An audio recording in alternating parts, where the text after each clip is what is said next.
제3부 32장 1. 대시는 가족들의 사랑을 독차지했다. 귀여운 말갈량이 몰리와 고집센 올리브, 몽상과 유나도 사랑을 받았지만 대시는 지극한 사랑을 받았다. 그녀의 반짝이는 눈빛과 수두처럼 전염되기 쉬운 웃음, 쾌활한 성격 때문이었다. 누구나 그녀를 만나면 기분이 좋아졌고 그녀와 헤어진 뒤에도 그날 하루가 즐거웠다. 이렇게 설명하면 될 것이다.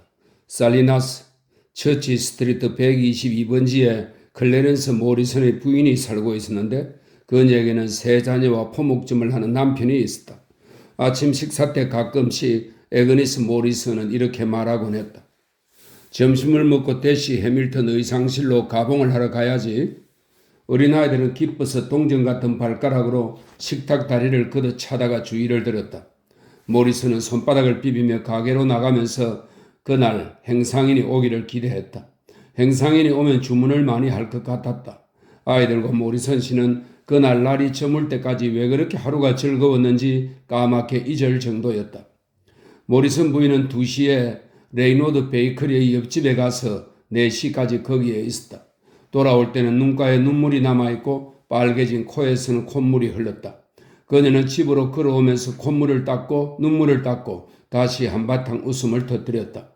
대신은 그저 침례교 목사처럼 보이려고 쿠션에 까만 바늘 몇 개를 꽂아놓고 목사 흉내를 내면서 짤막하고 따분한 설교를 흉내낸 것뿐인지도 모른다. 어쩌면 테일러 할아버지를 만난 얘기를 한 것일 수도 있었다. 그 할아버지는 오래된 집을 여러 채 사서 그가 소유하고 있는 넓은 공지에 옮겼다. 그런데 하도 집이 많이 들어서서 그 땅이 마치 육지의 해초섬처럼 보였다는 이야기였다. 아니면 그녀는 수다쟁이라는 잡지에 나온 시 한 편을 몸짓을 섞어가며 읽어준 것뿐인지도 모른다. 모리슨 부인이 뭐가 그렇게 재미있어서 눈물까지 흘렸는지는 중요하지 않았다. 어쨌거나 대시가 배꼽을 쥐고 웃지 않으면 못 베길 만큼 재미있는 행동을 한 건 분명했다. 학교에서 돌아온 모리슨 시댁 아이들은 어디 아픈 데도 없고 잔소리도 듣지 않았고 머리도 아프지도 않았다. 시끄럽게 떠들어도 얼굴을 씻지 않아도 아무런 잔소리를 듣지 않았다. 그들이 킬킬대고 웃으면 그의 어머니는 따라 웃기까지 했다. 모리슨 씨는 귀가하면 그날 있었던 일을 가족들에게 말해 주었고 가족들은 그의 말을 들어주곤 했다. 그는 행상인한테 들은 이야기도 해주었는데 전부는 아니고 적어도 그중 몇 가지를 들려주었다. 저녁 식사는 맛있었다. 오믈렛을 흘리며 먹는 식구는 한 명도 없었다. 케이크는 풍선처럼 가볍게 부풀어 올랐고 비스킷은 잘 구워져 있었다. 그리고 애그니스 모리슨이 만든 스튜는 누구도 그 맛을 흉내낼 수 없을 만큼 일품이었다. 저녁을 먹고 나서 아이들이 웃다가 잠이 들면 모리슨 씨는 오래된 사랑의 표시로 애그니스 어깨에 손을 얹고 침실로 들어가 사랑을 나누고 무척 행복해했다.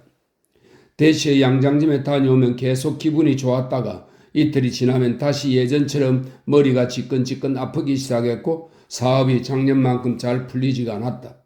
대시는 이런 식으로 사람들을 즐겁게 해주었고 그것은 그녀의 타고난 재주였다. 그녀는 셰뮤엘처럼 사람들을 흥분시킬 재미난 것들을 양팔에 한아름 안고 다녔다. 그녀는 가족의 사랑을 한 몸에 받았다. 대시는 미인은 아니었다. 예쁜 데라고는 없었지만 남자들은 그녀의 밝은 성격에 이끌려 그녀를 따라다니곤 했다. 시간이 지나면 첫사랑의 상처를 이겨내고 다른 사랑을 찾아낼 법도 한데 그녀는 그러지 못했다. 해밀턴 가족은 모두 재주가 많았지만 하나같이 연애를 하는 재주는 없었다. 그들은 모두 가벼운 사랑이나 쉽게 변하는 사랑에는 서툴렀다. 대시는 그저 맥없이 손 놓고 포기하고 있는 정도가 아니었다. 그녀의 상처는 그보다 심각했다. 일은 여전히 하고 있었고 일상의 모습은 되찾았지만 그녀의 밝은 얼굴은 더 이상 볼 수 없었다. 그녀를 사랑하는 사람들은 그녀가 시련을 이겨내려고 애쓰는 것을 보면서 마음 아파했다. 그리고 그녀를 위해 여러 면에서 마음을 써주었다. 대시의 친구들은 선하고 의리가 있었다. 그러나 그들도 인간이었고 기분이 좋으면 좋고 기분이 나쁘면 싫은 인간의 속성을 지니고 있었다. 마침내 모리슨 부인의 식구들은 어쩔 수 없는 몇 가지 이유를 들어 빵집 옆에 있는 대시의 아담한 양장점에 발길을 끊었다. 그들을 고마움도 모르는 사람들이라고 욕할 수는 없다. 그들은 행복해지고 싶지 슬퍼지고 싶지 않았을 뿐이다. 하고 싶지 않은 일을 안 하는데 논리적이고 도덕적인 이유를 들라고 할 수는 없는 거니까. 대시의 가게는 예전 같지 않았다. 옷을 맞춰 입던 여자들은 그들이 정말로 원했던 건 행복이었음을 미처 몰랐던 것이다. 시대가 바뀌어 기성복이 유행하기 시작했다. 기성복을 입는 것은 이젠 더 이상 창피한 일이 아니었다. 모리선 씨가 기성복 가게를 하고 있었으므로 애그니스 모리선이 기성복을 입는 건 당연했다. 가족들은 대시가 걱정되었다. 그러나 그녀가 자신에게 문제가 있다는 것을 인정하지 않는 한 가족들이라도 별 수가 없었다. 그녀는 자신이 옆구리에 심한 통증을 앓고 있다는 사실을 시인했다. 그러나 그 통증은 잠깐 지속되었고 어쩌다 가끔 찾아왔다. 셰뮬이 세상을 떠나자 세상이 산산이 부서진 기분이 들었다. 그의 자녀들과 친구들은 부서진 조각들을 주워 모아 다시 그들의 세계를 조합해 보려고 애썼다. 대신은 가게를 정리하고 농장으로 돌아가 톰과 함께 살기로 결심했다. 파르크스는 그리 많지 않았다. 라이자는 그걸 알고 있었고 올리브와 대신은 톰에게 편지를 보냈다. 샌프란시스코 간이 식당에서 얼굴을 찌푸리며 앉아있던 윌은 그 이야기를 들은 바 없었다. 윌은 속에서 부하가 났다. 마침내 그는 냅킨을 말아 식탁에 내려놓고는 벌떡 일어섰다. 깜빡 잊은 게 있었어요. 이따가 기차에서 뵙는 걸로 하죠. 그가 애덤에게 말했다. 그는 밤 블록쯤 걸어 대시의 집에 도착했다. 나무가 높게 자란 정문을 가로질러 초인종을 눌렀다. 그녀는 혼자 저녁을 먹고 있다가 냅킨을 손에 쥔 채 문을 열었다. 어머 웬일이야 윌 오빠잖아? 그녀는 분홍빛 뺨을 내밀어 그의 키스를 받았다. 언제 시내에 나왔어요? 일이 있어서 왔는데 기차 시간에 맞춰 금방 가야 해. 나한테 할 얘기가 있어. 그녀는 부엌 겸 식당으로 쓰는 방으로 그를 안내했다. 꽃무늬 벽지를 바른 작고 아늑한 방이었다. 그녀는 묻지도 않고 커피를 따라서 설탕 용기와 크림 용기를 그의 앞에 갖다 놓았다. 어머니를 만나 뵈었어요? 그녀가 물었다. 기차 시간 때문에 금방 가야 한다니까 대시. 너가 농장으로 돌아간다는 게 사실이니? 그는 퉁명스럽게 말했다. 그럴까 생각하고 있어요. 난 너가 돌아가지 않았으면 해. 그녀는 웃을 듯 말 듯한 표정이었다. 왜 안 돼요? 문제될 게 뭐 있어요? 톰 혼자 그곳에서 외롭게 지내잖아요? 너희 사업도 잘 되고 있잖아. 사업이랄 것도 없어요. 오빠도 잘 알잖아요. 난 너가 돌아가지 않았으면 한다. 그는 무뚝뚝하게 똑같은 말을 반복했다. 그녀는 씁쓸하게 미소를 짓고는 조소하는 듯한 표정으로 말했다. 오빠가 억지를 부리네. 왜 안 되는지 이유를 말해봐요. 거긴 너무 외로운 곳이야. 둘이 있으면 외롭지 않을 거예요. 윌은 화가 나서 입술을 삐쭉 내밀었다. 그가 불쑥 말했다. 톰은 제정신이 아니야. 그 애하고 같이 있으면 안 돼. 왜요? 톰한테 무슨 일이 있는데요? 우리가 도와야 하는 거 아니에요? 윌이 말했다. 나한테 이런 말은 안 하려고 했지만 톰은 아버지의 죽음을 극복하지 못하는 것 같아? 걔는 좀 이상해. 그녀는 상냥하게 미소 지었다. 오빠는 늘 톰이 이상하다고 생각했어요. 톰이 사업에 관심을 두지 않을 때도 이상한 애라고 생각했잖아요. 그거하고는 달라. 톰은 지금 자기만의 생각 속에 빠져 있어. 말도 안 해. 밤에는 혼자서 언덕을 쏘다닌다고 하더라. 톰을 보러 갔는데 시를 쓰고 있더구나. 탁자 위에 종이가 널브러져 있더라고. 오빠는 시를 써본 적이 없지요? 없어. 나는 써봤어요. 탁자를 도배할 정도로 여러 장 써봤지요. 어쨌든 난 너가 가지 않았으면 한다. 그녀는 부드럽게 말했다. 내가 결정하게 내버려 두세요. 난 지금 무언가 잃어버리고 있는 것 같아요. 그걸 되찾고 싶어요. 바보 같은 소리를 하고 있구나. 그녀는 식탁을 빙 돌아서 두 팔로 그의 목을 감쌌다. 오빠, 내가 알아서 하게 해줘요. 그는 화가 난 채 집을 나왔고 겨우 시간에 맞춰 기차를 탔다. 2. 톰은 킹시티역으로 대시를 마중 나갔다. 그녀는 톰이 차창 안으로 객차 안을 일일이 들여다보며 자신을 찾고 있는 것을 보았다. 그는 면도를 깨끗이 한 덕택에 까무잡잡한 피부가 니스티를 한 나무처럼 빛났다. 붉은 콧수염은 잘 다듬어져 있었다. 그는 납작한 새 카우보이 모자를 쓰고 파란 조개로 장식된 벨트 버클이 달린 황갈색 점퍼를 입고 있었다. 그가 신고 있는 구두가 한낮의 햇빛을 받아 반짝였다. 기차가 도착하기 직전에 손수건으로 구두를 닦았을 게 분명했다. 불그스름하고 단단한 목둘레에는 칼라가 빳빳하게 세워져 있었고 연푸른색 넥타이에는 편자 모양의 핀이 꽂혀 있었다. 그는 흥분 때문인지 햇빛에 탄 투박한 손을 마주잡고 있었다.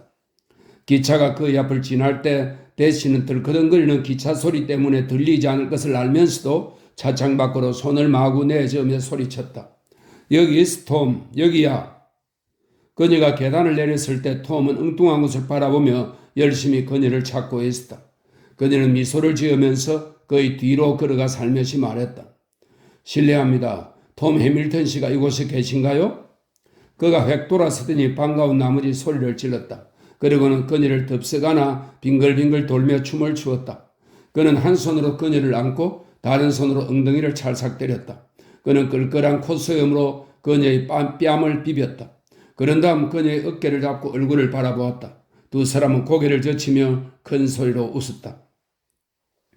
여군이 까만 토시를 낀 팔꿈치를 창틀에 올려놓고 창밖으로 몸을 내밀었다. 그가 어깨너머로 전신기사에게 말했다. 저 해밀턴 남매 좀 보게. 톰과 대시는 손을 맞대고 우아하게 스텝을 밟았다. 그가 두들두들두 하고 노래를 부르면 대시가 디들디디 하고 맞받았다. 그런 다음 둘은 다시 얼싸안았다. 톰은 그녀를 내려다보고 말했다. 대시 해밀턴 양 아니세요? 기억이 나는 것 같긴 한데 많이 변했군요. 길겠다 머리가 안 보이네요. 톰은 그녀의 수화물 표를 받아 호주머니 속에 넣었는데 나중에 그걸 찾느라 시간이 꽤 걸렸다. 드디어 그는 대시의 짐을 찾아 사륜마차 뒤에 실었다. 두 필의 젓갈색 말이 앞발로 단단한 땅을 차고 머리를 뒤로 젖혔다. 그러자 번쩍이는 수레체가 들리면서 가로대에서 삐걱거리는 소리가 났다. 마구는 반들반들 윤이 났고 말의 노새 장신구는 황금처럼 번쩍였다. 말 채찍 가운데 빨간색 나비 모양의 리본이 매여 있었고 갈기와 꼬리에도 빨간색 리본이 달려 있었다. 톰은 대시가 자리에 앉도록 도와준 뒤 수줍어하며 그녀의 발목을 슬쩍 내려다 보았다. 그런 다음 고삐를 잡아당기면서 제갈의 가죽끈을 느슨하게 풀어주었다. 채찍에서 줄을 풀자 말이 획 돌았었다. 그 바람에 마차 바퀴에서 끼익 소리가 났다. 톰이 말했다. 킹시트를 둘러보시겠어요? 아름다운 곳이죠? 아니야, 그건 나도 잊지 않았어. 그는 왼쪽으로 돌아 남쪽을 향해 힘차게 달리기 시작했다. 대시가 말했다. 윌 오빠는 어디 있지? 몰라.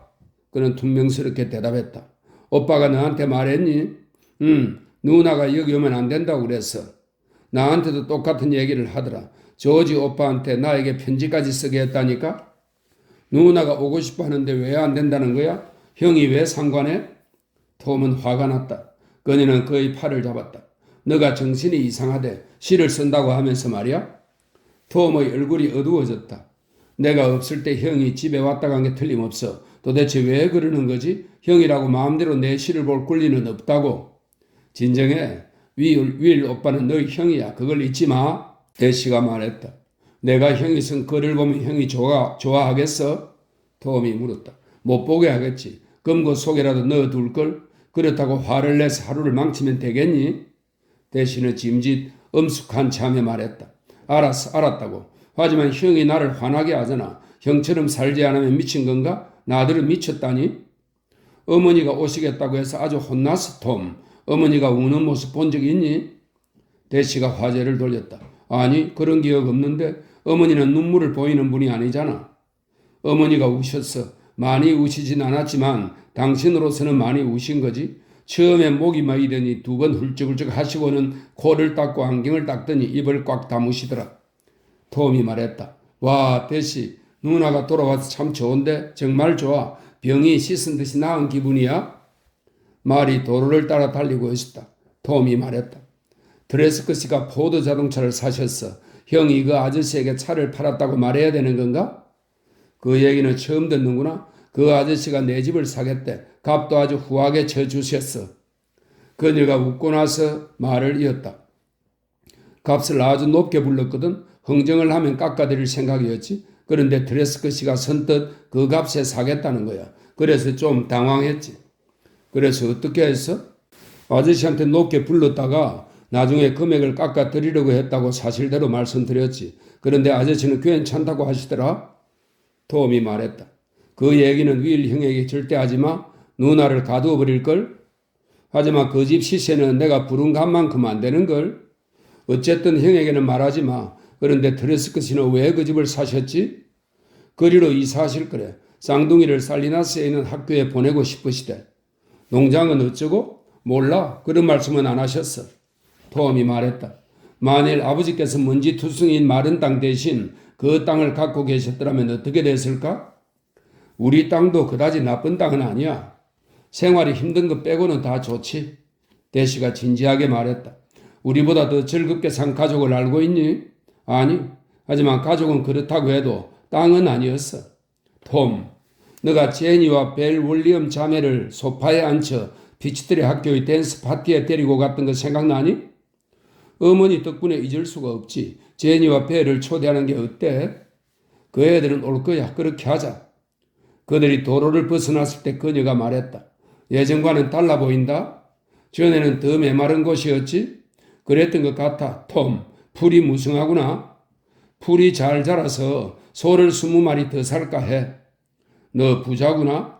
아니야. 풍년이 들면 속값이 폭락할 거야. 윌 형이라면 어떻게 할까? 형 같은 사람도 보기 드물어. 언젠가 형이 나한테 항상 희귀한 것만 거래하라고 말하더라고. 형은 똑똑한 사람이야. 기름 바퀴 자국이 더 깊게 패고 돌도 더 많이 튀어나온 것을 빼면 그다지 변하지 않았다. 대시가 말했다. 저 소나무 숲에 걸려있는 카드는 뭐니? 그 옆을 지날 때 그녀가 그것을 뽑아들었다. 거기에는 귀향 환영이라고 적혀 있었다. 톰, 너가 쓴 거구나? 난 아니야. 누가 왔다가 모양이군. 약 50m 간격으로 카드가 등불에 꽂혀 있거나 마드로 나무가지에 매달려 있거나 칠엽나무 줄기의 앞편으로 붙어 있었다. 전부 귀향 환영이라고 적혀 있었다. 대신은 카드를 볼 때마다 탄성을 질렀다. 그들은 낡은 해밀턴 가옥과 작은 가옥이 내려다 보이는 언덕으로 올라갔다. 톰은 그녀가 경치를 감상하도록 마차를 세웠다. 계곡 건너편 언덕에 돌에 흰색 칠을 해서 큼직하게 쓴 대시 누나 귀향을 환영해라는 글자가 보였다. 그녀는 머리를 톰의 옷깃에 파묻고 웃다가 울음을 터뜨렸다. 톰은 정색을 하고 앞을 바라보았다. 누가 했는지 모르지만 솜씨가 좋군. 이젠 집도 마음대로 못 비우겠어? 새벽이면 대시는 가끔씩 찾아오는 고통스러운 오한으로 잠에서 깼다. 고통은 슬며시 찾아와 점점 심해지면서 옆구리에서 복부로 퍼졌다. 처음에는 물어뜯고 꼬집는 것 같다가 나중에는 꼭 쥐고 있는 것처럼 아팠다. 그러다 거대한 손으로 마구 쥐어 짜는 듯 격렬한 통증이 몰려왔다.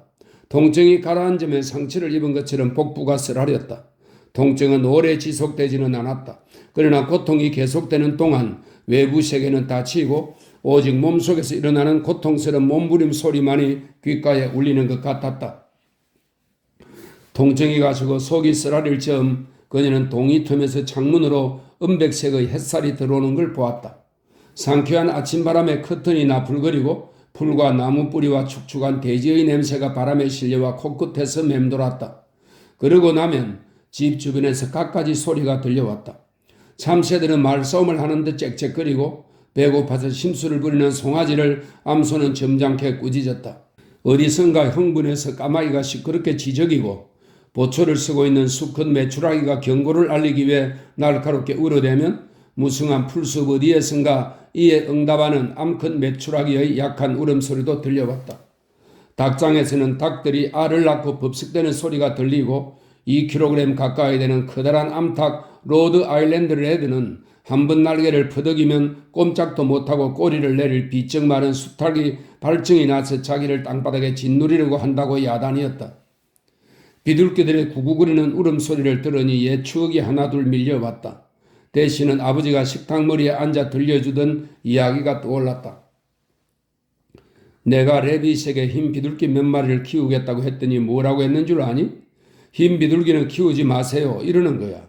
그래서 흰 비둘기는 왜 안 돼? 하고 물었지. 그러니까 흰 비둘기처럼 나쁜 불행을 가져다 주는 새도 없어요. 흰 비둘기가 날면 슬픈 일이 생기고 사람이 죽는데요. 회색 비둘기를 키우세요? 라고 하더구나. 그래서 난 흰 비둘기가 좋아 라고 대꾸했지. 그랬더니 안 돼요. 회색 비둘기를 키우세요 라고 하더군. 하지만 어떤 일이 있어도 나는 흰 비둘기를 키울 거야. 그러자 라이자가 인내심을 가지고 말했다. 여보, 당신은 왜 항상 고집을 피우죠? 회색 비둘기는 맛도 좋고 크기도 크잖아요. 내가 말도 안 되는 옛날 이야기에 겁먹을 줄 알아? 셰뮤얼이 말했다. 그러자 라이자는 아주 단순한 논리를 들고 그에게 맞섰다.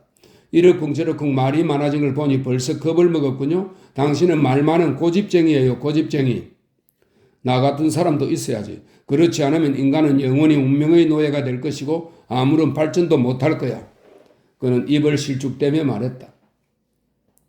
물론 그는 흰 비둘기를 사서 자신의 주장을 증명할 수 있을 때까지 슬픔과 죽음을 잔인하게 기다렸다. 이제 그 비둘기들의 정손잡벌 되는 비둘기들이 아침이면 구구구 소리를 내며 휘날리는 하얀 스카프 자락처럼 흑간 주위를 날아다녔다. 대신은 과거의 기억 속에서 주위가 시끄러워지면서 사람들이 하나둘 모여드는 소리를 들었다. 그녀는 슬픔과 죽음, 그리고 죽음과 슬픔을 생각했다. 그러자 쓰린 뱃속이 뒤틀리기 시작했다. 오랫동안 기다리고 있으면 그것은 반드시 찾아올 것이다. 대장간에 커다란 풀무가 바람을 일으키는 소리와 모루 위로 망치를 두드리는 소리가 들렸다. 라이자가 오븐을 여는 소리, 그리고 밀가루를 반죽하는 소리가 들렸다. 그런 다음 조가 신발을 찾아 엉뚱한 데를 뒤지다가 결국 침대 밑에서 그것을 찾아내는 모습이 보였다. 아침에 부엌에서 고음의 예쁜 목소리로 성경을 읽어주는 몰리의 목소리와 쉬인 목소리로 잘못 읽은 것을 바로잡아주는 유나의 목소리도 들렸다. 그리고 톰이 주머니 칼로 몰리의 혀에 상처를 입혔다가 자기가 한 일을 보고 거의 죽을 정도로 토하던 모습도 보였다. 아, 톰. 그녀는 이렇게 말하고 입술을 움직였다. 톰은 대단한 용기를 지니고 있었지만 겁도 많았다. 분명 위인들도 그랬을 것이다. 그는 다정한 면도 있었지만 그에 못지않게 난폭한 면도 있었다. 그의 마음 안에선 이런 기질들이 싸움을 벌였다. 그는 지금 혼란스러운 상태였다. 대신은 마치 조련사가 순종말을 잘 다독거려 장애물을 넘게 하듯 톰을 잘 조련해서 그에게 방향을 제시할 수 있었다. 대시가 반은 고통 속에서 반은 잠 속에서 헤매고 있을 때 아침 햇살이 창문을 환하게 비추었다. 문득 몰리가 독립기념일에 주 상원의원 해리 포버스와 함께 무도회 개최 행진에서 선두에 서기로 한 일이 떠올랐다. 그런데 대시는 몰리의 드레스에 장식을 달아놓는 일을 끝내지 못했다. 그녀는 일어나려고 애를 썼다. 달아야 할 장식이 많았는데 그녀는 지금까지 자고 있었던 것이다. 그녀가 소리쳤다. 곧 끝낼게 몰리. 금방 될 거야. 그녀는 침대에 쓰리나 옷을 걸치고 맨발로 해밀턴의 식구들이 모여있는 집 안으로 걸어갔다. 복도에 가보니 그들은 침실로 갔는지 보이지 않았다. 침실로 가보니 침대는 말끔히 정리되어 있고 아무도 없었다. 부엌에 가보니 그곳에도 식구들의 모습은 보이지 않았다. 슬픔과 죽음, 회상의 물결이 물러가면서 그녀는 정신이 맑아졌다. 집안은 아주 말끔히 청소되어 있었다. 커튼은 빨았는지 깨끗했고 창문은 투명하게 닦여 있었다. 그러나 남자의 솜씨라는 게 금방 티가 났다. 다리미질을 한 커튼은 똑바로 걸려있지 않았고 창문에는 줄처럼 자국이 남아있었다. 탁자에 놓인 책을 치우니 네모난 자국이 그대로 남았다. 뜨거운 스토브 뚜껑 틈으로 오렌지색 불이 보이고 열린 구멍을 통해 바람이 들어가면서 불꽃이 너울거리며 부드럽게 타는 소리가 들렸다. 부엌 시계의 추가 유리 안에서 반짝이고 작은 나무망치가 빈 나무 상자를 때리는 듯 똑딱거렸다. 밖에서 갈대피리처럼 거칠고 요란한 휘파람 소리가 들려왔다. 고음의 곡조도 알 수 없는 휘파람 소리가 황량하게 울려 퍼졌다. 현관에서 톰의 발소리가 들렸다. 그는 앞이 안 보일 정도로 참나무 장작을 하나로 안고 들어와서 나무 상자에 장작을 쏟아 놓았다. 일어났어? 아직 자고 있을지도 몰라서 잠에서 깨라고 휘파람을 불었지. 오늘 아침은 솜털처럼 날아갈 것 같은 날이야? 이런 날 게으름을 피웠어야 되겠어? 그의 얼굴은 행복으로 빛났다. 꼭 아버지처럼 말하는구나? 대시가 말했다. 그들은 동시에 웃음을 터뜨렸다. 그는 너무 행복한 나머지 흥분해서 큰 소리로 말했다. 그럼 이제 우리는 이 집에서 예전처럼 살 거야. 그동안 난 등뼈가 부러진 뱀처럼 형편없이 살아왔어. 윌령이 내가 제정신이 아니라고 생각할 만도 해. 하지만 이제 누나도 돌아왔으니 열심히 살 거야. 이 집에 다시 숨결을 불어넣을 거야. 내 말 듣고 있어? 이 집에 다시 생기가 돌 거야. 돌아와서 기쁘구나. 그렇게 말했지만 건이는 톰이 얼마나 여리고 좌절하기 쉬운지, 그리고 자기가 그를 어떻게 보호해 주어야 될지를 생각하니 슬퍼졌다. 집이 이렇게 깔끔한 걸 보니 밤낮으로 일만 했겠구나? 아니야, 손가락만 좀 아팠을 뿐이야. 톰이 말했다. 얼마나 아픈지 나도 알아. 양동이에 물을 떠오고 무릎을 꿇고 걸레질을 했을 거 아니야? 병아리나 바람의 힘을 이용해 청소하는 방법을 고안해내지 않았다면 뻔하지 뭐. 고안이라. 그래서 내가 한간 시간이 없는 거구나. 빳빳한 칼라 속에서도 넥타이가 자유롭게 움직일 수 있도록 작은 구멍을 고안해냈지.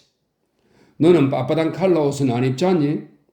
어제는 입었잖아. 사실 어제 고안한 거야. 그리고 닭도 수백만 마리 기를 계획이야. 농장 주변에 작은 닭장을 많이 짓고 지붕 위에 둥근 스퀘스통을 달아서 닭을 살균할 거야. 그리고 계란은 작은 컨베이어 벨트에 실려 나오게 할 거고. 여길 봐. 그림을 그려서 보여줄게. 나는 아침 식사 그림이나 그렸으면 좋겠다. 계란 프라이는 어떤 모양으로 할까? 베이컨은 어느 정도 익힐까? 내가 할게. 그가 소리쳤다. 그는 스토브 뚜껑을 열고 손의 털이 말려 올라가고 거슬릴 만큼 부젓가락으로 불을 쑤셨다. 그런 다음 장작을 넣고 고음의 휘파람을 불기 시작했다.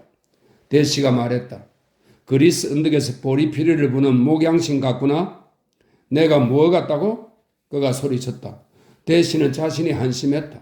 톰이 정말 저렇게 기분이 좋다면 나도 그만큼 마음이 가벼워져야 되는 게 아닐까? 왜 나는 이 우울한 잿빛 구덩이 속에서 헤어나지 못할까? 나도 이겨내야지. 그녀는 마음속으로 소리쳤다. 그가 할 수 있다면 나도 할 수 있어. 그녀가 말했다. 톰, 자주색 계란이 먹고 싶어. 제3부 33장 1. 6월까지도 푸르던 언덕은 이제 누렇게 변해 있었다. 야생 귀리는 씨알이 어찌나 많이 열렸던지 줄기가 부러질 듯 휘청거렸다. 작은 샘은 늦여름까지 물이 졸졸 흘렀다. 목장의 소들은 살이 쪄서 비틀거렸고 건강해 보이는 살갗엔 윤기가 흘렀다. 흉년이었던 때가 있었나 싶을 정도로 올해는 살리나스에 풍년이 들었다. 농부들은 힘에 부칠 만큼 땅을 더 사들이고는 장부를 펼쳐놓고 이윤이 얼마나 남았는지 계산했다. 톰 해밀턴은 힘센 팔과 단단한 손으로 뿐만 아니라 마음과 정성을 다해 거인처럼 일했다. 대장간에서는 다시 망치로 모루를 치는 소리가 들렸다. 그는 고옥에 흰 페인트를 칠하고 흰 벽토를 새로 발랐다. 그는 킹시트에 가서 수세식 변소를 유심히 살펴보았다. 그런 다음 훌륭한 솜씨로 양채를 구부리고 나무를 깎아 현대식 화장실을 만들었다. 샘에서는 물이 찔끔찔끔 나와서 거의 집 옆에 삼나무 물탱크를 설치했다. 그런 뒤 미풍에도 돌아가는 풍차를 고안해서 탱크에 물을 길어 올렸다. 그는 철과 나무를 이용해서 2개의 풍차 모델을 만들어 놓고 가을에 특허청에 보낼 계획을 세웠다. 그뿐만이 아니었다. 그는 기분 좋게 즐거운 마음으로 일했다. 대신은 아주 일찍 일어나서 집안일을 해야 했다. 넉장을 부리면 톰이 다 해버렸기 때문이다. 그녀는 행복에 겨워 활력이 넘치는 톰을 지켜보았다. 그러나 그 행복은 그들의 아버지가 느꼈던 행복과는 달랐다. 그것은 행복 그 자체가 가슴 밑바닥에서부터 솟아올라오는 행복이 아니었다. 그는 자신이 알고 있는 교묘한 방법으로 털을 만들어 행복을 찍어내고 있었다. 대신은 계곡의 누구보다도 친구가 많았지만 속을 터놓을 만큼 절친한 친구는 없었다. 그녀는 고민이 있어도 아무에게도 말하지 않았다. 그리고 통증에 시달리고 있다는 사실도 비밀로 간직했다. 그녀는 몸을 쥐어 짜는 듯한 고통으로 몸이 굳어졌다. 그런 그녀를 보고 톰이 놀라 소리쳤다. 누나, 왜 그래? 그녀는 애써 아무렇지도 않다는 표정을 지으며 말했다. 약간 경련이 났을 뿐이야. 아무것도 아니야. 이제 괜찮아. 이었고 그들은 웃음을 짓고 있었다. 그들은 스스로를 안심시키려는 듯 자주 웃었다. 그러다가도 잠자리에 들기만 하면 대신은 쓸쓸하고 견딜 수 없는 상실감에 휩싸였다. 그리고 톰은 어린아이처럼 어쩔 줄 모르고 어두운 방에 누워 있었다. 그러면 심장이 뛰는 소리에다 쌕쌕거리는 소리가 들렸다. 그는 사색 따위는 하지 않았고 자잘한 계획이나 설계, 기계 같은 것에 집착하면서 마음을 붙들었다. 그들은 여름날 저녁이면 이따금씩 언덕에 올라 서산에 걸리는 저녁 노을을 보았다. 낮 동안 더워진 공기가 위로 밀려나면서 계곡 쪽에서 불어오는 시원한 바람을 느껴보기도 했다. 대개 그들은 잠시 동안 말없이 서서 편안하게 신선한 공기를 들이마셨다. 둘 다 속내를 털어놓지 못하는 성격이어서 자신들에 대한 이야기는 결코 꺼내지 않았다. 그래서 그들은 서로에 대해 잘 몰랐다. 톰, 결혼을 하지 그러니? 어느 날 저녁 언덕에서 대시가 불쑥 말을 꺼냈을 때 톰은 깜짝 놀랐다. 그 말을 꺼낸 대시 자신도 놀란 상태였다. 그는 재빨리 그녀를 바라보았다가 눈길을 돌렸다. 누가 나와 결혼을 하겠어? 농담이니? 아니면 진심으로 하는 말이니? 누가 나와 결혼을 하겠어? 누가 나 같은 놈을 좋아해? 그는 똑같은 말을 했다. 진심으로 하는 말이구나. 그러더니 그녀는 암묵적으로 서로에게 묻지 않기로 약속한 말을 꺼냈다. 누군가를 사랑해 본 적 있니? 없어. 그는 짧게 대답했다. 알고 싶은데. 그녀는 마치 그의 대답을 못 들은 것처럼 말했다. 톰은 함께 언덕을 내려오면서 한마디도 하지 않았다. 그러나 현관에 이르자 그가 느닷없이 물었다. 누나, 이곳에 있으니까 외롭지? 여길 떠나고 싶지? 그는 잠시 말문을 닫았다가 이어 말했다. 대답해봐. 내 말이 맞지? 나는 어느 곳보다도 여기에서 살고 싶어. 그녀는 대답을 하더니 이렇게 물었다. 너 여자를 사본 적 있니? 응. 좋든? 별로. 앞으로 뭘 할 생각이야? 모르겠어. 그들은 아무 말 없이 안으로 들어갔다. 톰은 낡은 거실에 있는 램프에 불을 밝혔다. 그가 고친 말틀 소파의 S자형 등받이가 벽에 기대어 놓여 있고 녹색 카페트에는 사람들의 발길이 다 색이 바랜 부분이 문에서 문으로 길처럼 나 있었다. 톰은 거실 한가운데 놓인 둥근 탁자 옆에 앉고 대신은 소파에 앉았다. 그녀는 톰이 방금 자신이 인정한 말 때문에 아직도 당황하고 있는 것을 알 수 있었다. 그녀는 생각했다. 어쩌면 저렇게 순진할까? 세상에 얼마나 어울리지 않는 사람인가? 그녀도 이 세상이 어떤 곳인지 그보다 더 많이 알고 있었다. 그는 용에게 잡혀있는 아가씨를 구해내고 용을 무찌를 만큼 착하고 용감했다.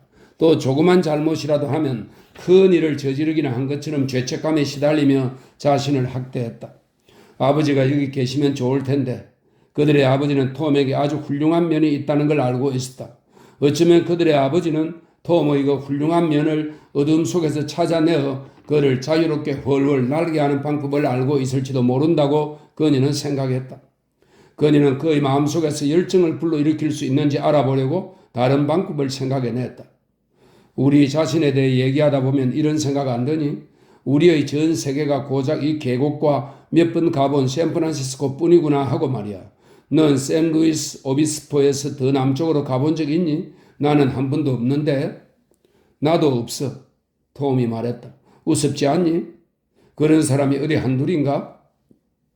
하지만 꼭 그렇게 되라는 법은 없잖아. 우리는 파리와 로마 그리고 예루살렘에도 갈 수 있어. 로마의 원형 대경기장에 가보면 얼마나 좋을까? 그는 농담을 하는 것이겠거니 생각하며 의심쩍은 눈초리로 그녀를 바라보았다. 우리가 어떻게 가겠어? 돈이 많이 들 텐데. 내 생각은 달라. 근사한 숙소에서 묵을 필요는 없어. 제일 싼 배를 타고 제일 싼 객실에 들면 돼. 아버지도 그런 방법으로 아일랜드에서 이리로 오셨어. 그리고 우리는 아일랜드에도 갈 수 있어. 그는 여전히 그녀를 바라보고 있었다. 그러나 조금 전과는 달리 그의 눈에 열망의 불꽃이 피어오르기 시작했다. 대시가 말을 이었다. 우리 1년 동안 일해서 열심히 돈을 모으자. 나는 킹시티에서 바느질감을 얻어올 수 있어. 윌 오빠가 도와줄 거야. 내년 여름에는 가축을 몽땅 팔고 떠나자. 못할 것도 없잖아. 톰은 일어나서 밖으로 나갔다. 그는 여름 하늘에 떠있는 별들과 푸른 빛을 띠는 금성과 붉은 빛을 띠는 화성을 올려다 보았다. 그는 양팔을 굽히고 주먹을 쥐었다가 도로 폈다. 그리고는 다시 안으로 들어왔다. 대신은 그대로 앉아 있었다. 누나, 가고 싶어? 소원이야. 그럼 가자. 너도 가고 싶니? 응, 소원이야. 이집트에 가보고 싶다는 생각은 안 했어? 아테네, 콘스탄티노플, 베들렘. 그렇지, 베들렘. 그는 맞장구를 치더니 느닷없이 이렇게 말했다. 이젠 그만 자. 우리는 1년 동안 일을 해야 돼. 1년이야. 휴식을 취해야지. 나는 위일이 형한테 돈을 빌려서 새끼 돼지를 100여 마리 살 거야. 뭘 먹일 건데? 도토리 줍는 기계를 만들 거야. 자기 방에 들어간 톰이 왔다 갔다 하면서 혼자 중얼대는 소리가 들렸다. 대신은 행복한 마음으로 창밖으로 별이 반짝이는 밤하늘을 바라보고 있었다. 그러나 정말로 자기가 가고 싶어 하는지, 그리고 톰도 진심으로 한 말인지 의심스러웠다. 그런 생각을 하고 있는데 옆구리에 통증이 느껴졌다. 다음날 아침 대시가 일어났을 때 톰은 벌써 제도판 앞에 앉아서 주먹으로 이마를 치기도 하고 두들대기도 하면서 일을 하고 있었다. 대시가 그의 어깨너머로 그림을 바라보며 말했다. 도토리 줍는 기계니? 쓰기 편해야 하는데 하지만 막대기와 돌을 어떻게 골라내지? 너가 솜씨 좋은 발명가인 건 잘 알아. 하지만 내가 세상에서 제일 좋은 도토리 줍는 기계를 발명했어. 당장이라도 쓸 수 있어. 무슨 소리야? 아이들이야. 걔들은 조망만한 손을 한시도 가만두질 않잖아. 돈을 준대도 안 하려고 할걸? 상을 준다고 하면 할 거야. 모든 아이에게 상을 하나씩 주고 1등을 한 아이에게는 큰 선물을 주는 거야. $100 가치의 상을 주자. 그러면 계곡에서 도토리를 샅샅이 뒤져서 주워올 걸 한번 해볼까? 그는 머리를 걸치겠다. 좋아. 하지만 도토리를 어떻게 한데 뭐지? 아이들이 모아서 가져올 거야. 그건 나한테 맡겨. 저장해 둘 때는 많겠지? 그런데 그건 아이들을 착취하는 거잖아? 그건 그래. 내가 양장점을 할 때는 바느질을 배우고 싶어하는 처녀들을 착취했는데, 그리고 그들은 나를 이용했지. 그럼 이렇게 하면 어떨까? 몬트레이 군 도토리 줍기 경연대회를 여는 거야. 그런데 누구나 다 참여시키지는 않겠어. 상품으로 자전거를 줄까? 너 같으면 자전거를 탈 생각으로 도토리를 줍지 않겠니? 물론 나라면 하지. 하지만 돈을 좀 주면 어떨까? 돈은 안 돼. 그러면 노동이 돼버려. 아이들은 할 수 있다면 노동은 안 하려고 해. 나도 마찬가지이고. 톰은 제도판에서 등을 쭉 펴고 웃으며 말했다. 하긴 나도 그래. 좋아. 누나는 도토리를 맞고 나는 돼지를 맞는 거야. 다른 사람들도 아니고 우리가 돈을 벌면 우습지 않을까? 하지만 누나는 살리나스에서 돈을 벌었잖아. 약간 많지는 않았어. 약속한 돈을 다 받았다면 부자가 됐겠지. 청구수대로 돈을 다 받았다면 돼지를 기를 필요도 없을 거야. 당장 내일이라도 파리로 떠날 수 있었을 텐데. 나는 위일 형한테 가서 얘기할 거야. 그는 제도판에서 의자를 뒤로 밀며 물었다. 같이 갈래? 아니, 나는 집에서 계획을 세워야지. 내일 도토리 줍기 대회를 열 거니까. 2. 오후 늦게 마차를 타고 농장으로 돌아오는 길에 톰은 슬프고 우울했다. 이번에도 어김없이 위일은 말 같지도 않은 소리를 한 다음에 그의 열의를 뭉개버렸다. 위일은 입을 실쭉대고 눈썹을 문지르고 코를 비비고 안경을 닦고 시가를 잘라 불을 붙였다. 위일이 볼 때 돼지를 기르겠다는 계획은 허점이 많은 터무니없는 소리였다. 그는 명확하게 설명을 하지는 않았지만 도토리 줍기 대회가 제대로 시행되지 않을 것이라고 말했다. 특히 요즘 같은 시대에 그런 계획들이 통할 리 없다는 것이다. 위일은 생각해 보겠다는 말로 이야기를 끝냈다. 대화 도중에 톰은 위일에게 유럽 여행에 대해 말할까 하다가 직감적으로 금방 생각을 바꾸었다. 은퇴를 한 뒤 전망이 좋은 주식에 투자를 해놓은 것도 아닌데 유럽 여행을 하겠다고 하면 위일은 정신 나간 소리라고 할 게 분명했다. 사업가의 안목에서 볼 때 돼지를 기르겠다는 계획이나 여행 계획이나 한심하긴 마찬가지였다. 그래서 톰은 그 얘기를 일절 꺼내지 않았다. 그리고 생각해 보겠다는 위일의 말을 듣고 그곳을 나왔다. 생각해 보나마나 위일은 돼지와 도토리 줍기 계획에 반대한다는 걸 톰은 잘 알았다. 가엾은 톰은 교묘하게 본심을 숨기는 것이 사업가들이 잘 써먹는 수완이라는 것을 알지도 못했고 알 방법도 없었다. 처음부터 열정을 내보이면 사업을 그르치기 십상이었다. 생각해 보겠다는 위일의 말은 진심이었다. 그 계획은 그의 마음을 확 끄는 데가 있었다. 톰이 어쩌다 아주 흥미로운 생각을 해낸 것이었다. 새끼 돼지를 외상으로 사서 돈이 거의 들지 않는 사료를 먹여 살을 찌운 다음 그걸 팔아서 외상을 갚고도 이익을 얻는다면 그것이야말로 해볼 만한 일이었다. 위일은 동생의 이익을 가로챌 생각은 없었다. 단지 이익을 나누고 싶을 뿐이었다. 그러나 위일은 공상가인 톰에게 그럴듯한 이 계획을 안심하고 맡길 수는 없었다. 이를테면 톰은 돼지고기의 가격도 모르고 앞으로의 추세도 알지 못했다. 만일 일이 잘 되면 윌은 톰에게 실질적인 선물, 심지어 포드 자동차라도 줄 수 있었다. 도토리 줍기 대회 1등상으로 포드 자동차를 주는 건 어떨까? 그러면 이 계곡의 모든 사람이 도토리 줍기에 참여하려 들 것이다. 해밀턴과의 진입로를 마차로 달리면서 톰은 그들의 계획이 실현 가망성이 없다는 말을 대시에게 어떻게 전할까 궁리했다. 최선의 방법은 다른 대안을 마련하는 것이었다. 1년 안에 유럽 여행에 드는 경비를 어떻게 마련할 수 있을까? 그러자 문득 그는 경비가 얼마나 드는지도 모른다는 사실을 깨달았다. 배 삭시 얼마인지도 몰랐다. 저녁 내내 계산을 해봐야 할 것 같았다. 그는 마차를 몰면서 대시가 뛰어나와 마중을 나와주기를 은근히 기대하고 있었다. 최대한 밝은 표정을 짓고 농담을 건넬 생각이었다. 그러나 대시는 뛰어나오지 않았다. 어쩌면 낮잠을 자고 있는지도 모른다고 그는 생각했다. 그는 말에게 물을 먹인 다음 말을 마구간에 넣고 여물통에 근초를 던져주었다. 톰이 집 안으로 들어갔을 때 대시는 그 위 목모양의 소파에 누워 있었다. 낮잠 자는 거야? 그가 물었다. 그런 다음 그는 그녀의 얼굴색을 보고 물었다. 왜 그래? 그녀는 고통을 누르고 기운을 내려 했다. 배가 아파서 그래. 꽤 심하네. 어휴, 깜짝 놀랬잖아. 복통이라면 내가 고쳐주지. 그는 부엌으로 가서 진주색 액체가 된 유리컵을 들고 와서 그녀에게 내밀었다. 이게 뭐니?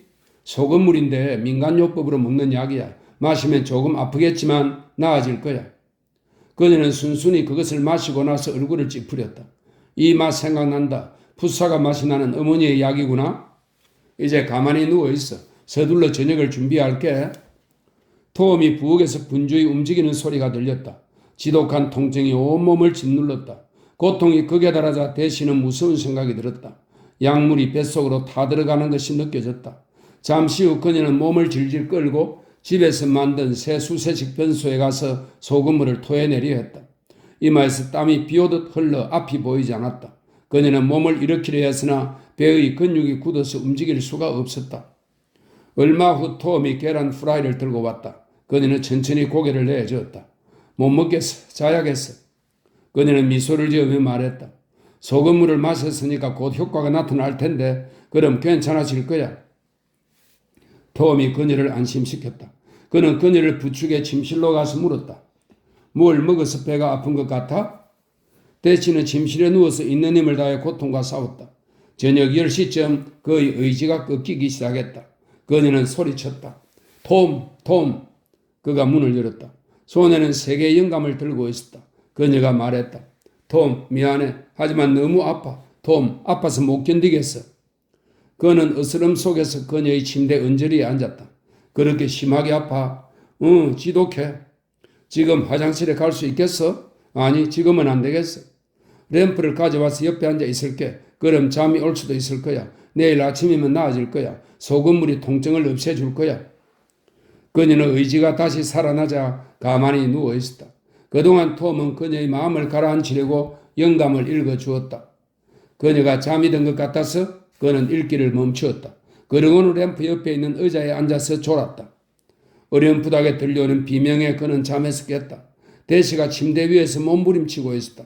가까이 가서 보니 그녀의 눈은 미친 말처럼 뒤집혀 흰 자여만 보였고 입가에서는 거품이 부글부글 나오고 얼굴은 시뻘겋게 달아올라 있었다. 톰이 이불 밑으로 손을 넣어 배를 만져보니 살이 쇠처럼 단단해져 있었다. 갑자기 대시의 몸부림이 그치더니 고개가 뒤로 넘어갔다. 반쯤 감긴 그녀의 눈에서 빛이 번뜩였다. 톰은 말에 고삐만 채우고 맨등에 올라탔다. 그는 손으로 허리띠를 더듬어 풀어 헤쳤다. 그런 다음 놀란 말에 채찍질을 가하며 마차 바퀴 자국이 파인 돌길을 허겁지겁 내달렸다. 도로가에 있는 2층집의 위층에 자고 있던 덩큰 가족들은 문 두드리는 소리를 듣지 못했다. 그러나 문이 자물쇠와 경칩을 매단 채 쿵 나가 떨어지는 소리는 들었다. 레드 덩컨이 엽총을 들고 아래층에 내려왔을 때 톰은 이미 벽에 걸려있는 전화통을 붙들고 있었다. 그는 킹시티 전화국에 전화를 걸어 고함치고 있었다. 틸슨 의사를 대줘요. 상관없어요. 그를 대줘요. 그를 대라고 젠장. 레드 덩컨은 잠결에도 총을 그에게 겨누고 있었다. 틸슨 의사가 말했다. 그래, 알았어. 들려. 톰 해밀턴이구나. 누나가 어떻게 됐는데? 배가 단단하다고? 그래서 어떻게 했지? 소금이라고? 이런 바보 같으니. 그런 다음 의사는 치밀어 오르는 화를 억제했다. 이봐 톰, 진정하게 돌아가서 찬 수건으로 마사지를 해줘. 되도록 아주 찬 것이 좋아. 얼음이 없을 테니 수건을 계속 갈아주게. 최대한 빨리 가겠네. 내 말 듣고 있나? 톰, 듣고 있는 거야? 틸슨 의사는 전화를 끊고 옷을 입었다. 그는 화가 나기도 하고 피곤하기도 했지만 벽에 붙은 캐비넷을 열어 수술용 칼과 집게, 스펀지, 봉합용 시일 등을 가방에 챙겼다. 그는 휘발유 압력 램프를 흔들어 기름이 가득 차 있는지 확인했다. 그런 뒤 에테르통과 마스크를 책상 위의 램프 옆에 놓았다. 실내용 모자와 잠옷을 입은 그의 아내가 그런 그를 바라보고 있었다. 틸슨 의사가 말했다. 나는 차고로 걸어가겠소. 윌 해밀턴에게 전화를 해요. 그에게 자동차로 나를 부친의 농장까지 태워달라고 해요. 왜 그러냐고 물으면 여동생이 죽어간다고 해요. 3. 대시의 장례를 치른 지 일주일 만에 톰은 열병하는 기병처럼 어깨를 펴고 턱을 당기고 고고하게 말을 타고 농장으로 돌아왔다. 톰은 모든 일을 천천히 그리고 흠없이 처리했다. 그의 말은 깨끗하게 빗질되어 있고 그는 네모 반듯한 카우보이 모자를 썼다. 쇠물조차도 집으로 돌아올 때 톰만큼 의지할 수는 없었을 것이다. 매 한 마리가 병아리를 노리고 발톱을 구부린 채 급강하였으나 그는 더들떠보지도 않았다. 흙간에 이르자 그는 말에서 내렸다. 그런 다음 말에게 물을 먹이고 고삐를 잡은 채 문간에 잠시 서 있었다. 그러다가 말에게 굴레를 씌우고 여물통 옆에 있는 상자에 보리를 넣었다. 그는 안장을 벗기고 모포를 뒤집어 말렸다. 말이 보리를 다 먹자 그는 암갈색 말을 밖으로 끌고 나와 울타리 없는 들에서 마음껏 풀을 뜯어먹게 했다. 집 안에 들어가자 가구와 의자, 스토브가 경멸감에 몸을 움츠리며 그를 외면하는 것 같았다. 그가 거실로 들어가자 의자가 그를 피했다. 성냥이 눅눅해서 그는 사지 않은 기분으로 부엌에 가서 성냥을 더 가져왔다. 그 실에는 램프는 아름답고 호소돼 보였다. 톰이 성냥을 그 로체스터 심지에 불을 붙이자 1인치의 노란 불꽃이 확 피어올랐다. 톰은 컴컴한 방에 앉아 주위를 둘러보았다. 그는 애써 말틀 소파에 눈길을 두지 않았다. 부엌에서 쥐가 돌아다니는 소리가 희미하게 들려와 몸을 획 돌리자 모자를 쓴 자신의 그림자가 벽에 드리워졌다. 그는 모자를 벗어 옆에 있는 탁자에 놓았다. 그는 램프 밑에 앉아서 어떻게 변호를 할까 골몰하고 있었다. 그러나 그는 이제 곧 호명이 될 것이고 그러면 법정에 서야 한다는 것을 알았다. 재판관은 자기 자신이었고 배심원은 그가 저지른 죄들이었다. 그때 귀청이 떨어질 듯 그의 이름이 호명되었다. 그의 마음은 법정으로 들어가 고소인들과 대면했다. 허영은 그의 옷차림이 형편없고 더럽고 천박하다는 죄목을 댔다. 그리고 욕정은 오입질을 하는데 돈을 썼다는 죄목을 댔다. 부정직은 재능도 생각도 없으면서 있는 척했다는 죄목을 댔다. 그런 다음 나태와 탐욕이 팔짱을 끼고 나타났다. 톰은 그들을 보자 마음이 놓였다. 뒷좌석에 앉아 기다리고 있는 덩치가 큰 회색이 그들의 모습에 가려 보이지 않았기 때문이다. 회색은 음침하고 무시무시한 죄목을 들이댈 게 분명했다. 톰은 사소한 일들을 들추어내고 작은 죄들이 마치 선행이기라도 한 양 그것을 이용해 자신을 구제하려 했다. 그 중에는 위의 돈을 탐낸 탐욕죄, 어머니가 믿는 신에 대한 반역죄, 시간과 희망을 훔친 절도죄, 부당하게 사랑을 거절한 거부죄가 있었다. 셰뮤얼은 부드럽게 말했으나 그의 목소리는 법정 안에 쩌렁쩌렁 울려 퍼졌다. 착하고 순수하고 위대한 톰 해밀턴답게 행동해라. 톰은 부친의 말을 무시하고 말했다. 전 친구들과 인사를 나누느라 바쁜걸요. 그는 무례와 추악함과 불효와 불결한 손톱에게 고개를 끄덕여 인사했다. 그러고 나서 다시 허영에게 인사하기 시작했다. 회색이 어깨로 다른 것을 밀어내고 앞으로 나왔다. 작은 죄들을 내세워 은근슬쩍 넘어가기에는 이미 늦었다. 그 회색이란 놈은 살인이었다. 톰의 손에서 유리컵의 냉기가 느껴졌다. 결정체가 녹아들어 빙빙 돌면서 진주색 액체가 투명한 거품을 일으키며 솟아오르는 것이 보였다. 그는 아무도 없는 텅 빈 방에서 큰 소리로 반복했다. 효과가 나타날 텐데 아침이면 나아질 거야. 소금물이 통증을 없애줄 거야. 정확히 이런 소리였다. 벽과 의자와 램프가 모두 그 소리를 들었으므로 증명할 수도 있었다.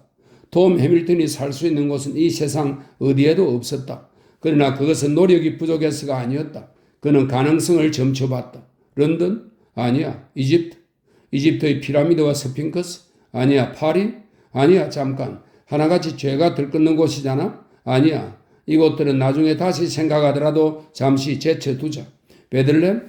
일은 아니야. 이방인들에게는 외로운 곳일 거야. 그때 이런 생각이 들었다. 언제 어떻게 죽을지 생각하기란 무척 어렵다. 눈썹을 치뜨다가 혹은 속삭이다가 죽을 수도 있을 것이다. 아니면 어느 날 밤 성광이 번쩍이면서 화약의 힘으로 날아온 총칼이 감추어둔 비밀을 꿰뚫어 피를 흘리며 죽을 수도 있을 것이다. 이제 이것은 어김없는 사실이다. 톰 해밀턴은 죽은 목숨이었고 그는 몇 가지 손을 써서 최후를 맞이하기만 하면 된다. 소파가 비난에도 하는 양 삐걱거렸다. 톰은 소파를 보았고 또 소파가 알려주는 램프를 보았다. 램프가 걸어 있었다.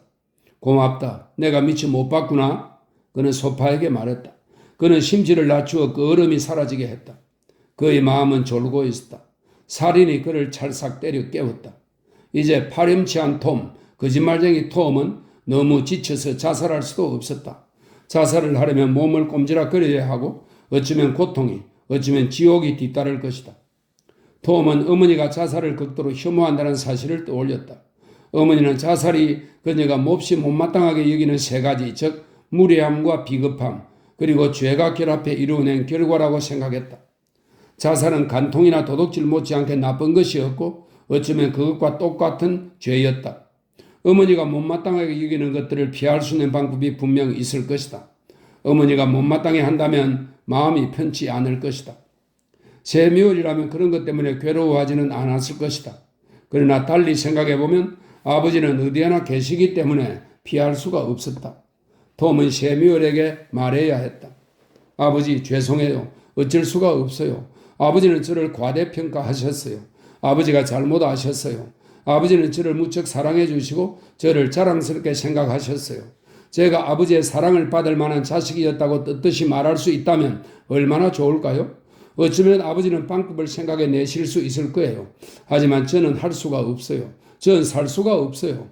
제가 대신 누나를 죽였으니 전 잠들고 싶어요. 이 세상에 없는 아버지를 대신해 그의 마음이 대답했다.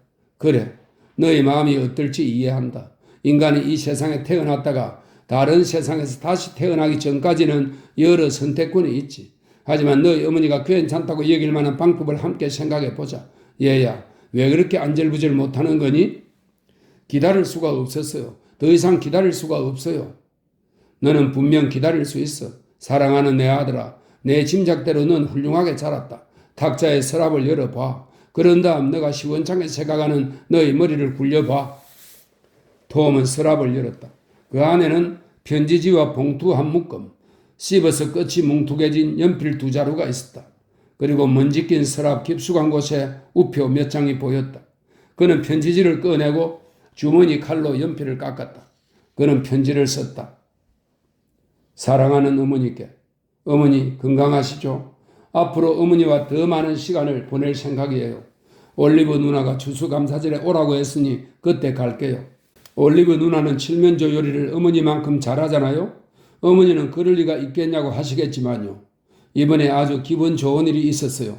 15달러를 주고 말 한 피를 샀거든요. 거시한 말인데 제가 보기엔 순종 같아요. 그 녀석이 사람을 싫어한다고 해서 싸게 샀어요. 전 주인은 말등에 타고 있을 때보다 떨어져 땅에 나자빠질 때가 더 많았대요. 꽤 예민한 놈이에요. 그 놈은 저를 2번씩이나 바닥에 내동댕이 쳤어요. 하지만 기어코 타고 말 거예요. 그 놈의 길을 꺾기만 하면 군 전체에서 제일 좋은 말을 갖는 셈이니까요. 겨울 내내 걸린다고 해도 반드시 놈의 길을 꺾어 놓을 거예요. 자꾸 말 얘기만 하게 되네요. 전 주인이 재미있는 말을 했어요. 그 놈이 어찌나 심술구든지 등에 타고 있는 사람도 잡아먹을 거래요. 우리가 토끼 사냥을 갔을 때 아버지께서 입버릇처럼 하시던 말씀 기억나세요? 싸움에 이겨 방패를 갖고 돌아오든지 아니면 죽어서 방패에 실려 오라고 하셨잖아요. 그럼 추수감사절에 찾아뵐게요. 아들 톰 올림. 그는 편지를 제대로 썼는지 의심이 들었지만 너무 피곤해서 다시 쓸 여력이 없었다. 그는 편지 끝에 이렇게 덧붙였다. 추신. 폴리는 조금도 나아지지 않았더군요. 그 녀석이 찌꺼리는 소리를 들으면 민망해서 얼굴을 못 들겠어요. 그는 또 다른 편지 한 장을 썼다. 윌 형에게. 형은 어떻게 생각할지 모르지만 나를 도와주어야겠어. 또 어머니를 위해서라도 부탁할게. 나는 말에 차여 죽었어. 말에서 떨어져 머리에 치여 죽었다고. 제발. 동생 톰으로부터. 그는 우표를 붙인 다음 편지를 호주머니에 넣고 세미울에게 물었다. 이 정도면 됐나요? 그는 침실에 들어가서 새 탄알 상자를 뜯어 하나를 기름칠이 잘 된 스미스 앤드 웨슨 33구경 총의 탄창에 넣었다. 그러고는 탄창을 격침 왼쪽 한 칸 건너에 끼웠다. 울타리 근처에서 졸고 있던 말이 그의 휘파람 소리를 듣고 다가왔다. 말은 그가 안장을 얻는 동안에도 졸고 있었다.